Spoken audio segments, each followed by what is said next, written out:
আমরা আসলে বহুত কষ্টে আছি এই ফসল নিয়ে। এবছর বাম্পার ফলন হয়েছে ইনশাল্লাহ দোয়ায়।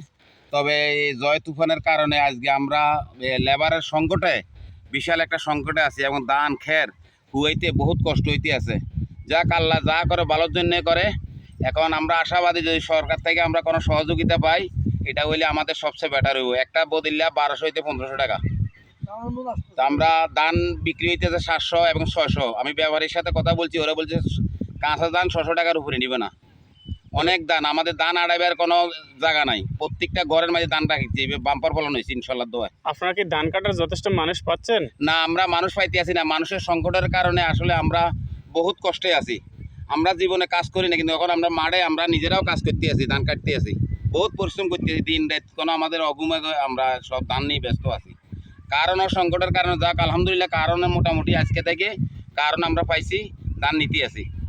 আর আপনি এই শুকনা ধানের মন কত পাচ্ছেন? কি শুকনা ধান আমাকে 900 টাকা বলছে, চিকনটা মোটাটা বলছে 800 টাকা। ধান কাটার মানুষের দাম কেমন একদিন? 1150 টাকা, 1200 টাকা।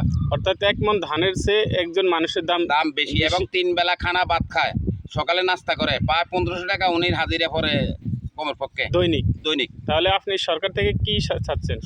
আমরা সরকারের কাছে কিছু চাওয়া পাওয়া না, শুধু অন্তপক্ষ আমাদের কৃষকের দিকে একটু নজর রাখলে আমরা সন্তুষ্ট। আপনি বলেন ধানের ন্যায্য মূল্যটা যেন। হ্যাঁ, ধানের ন্যায্য মূল্যটা আমরা পাইতে আসি না।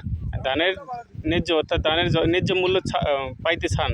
যে আমরা সরকারের কাছে এটাই আহ্বান করি, আমরা সরকারিভাবে যদি ধানগুলো আমাদের থেকে করে এবং ন্যায্য মূল্যে নেয়, আমরা অত্যন্ত খুশি আছি। এবং এবছর বাম্পার ফলন হয়েছে ইনশাল্লাহ দোয়া। আমাদের ওইদিকে মাঠে মনে করেন 5 মণি 6 মণির নিচে কোনো ফসল নাই এবছর। ধন্যবাদ আপনাকে। ওকে, থ্যাংক ইউ।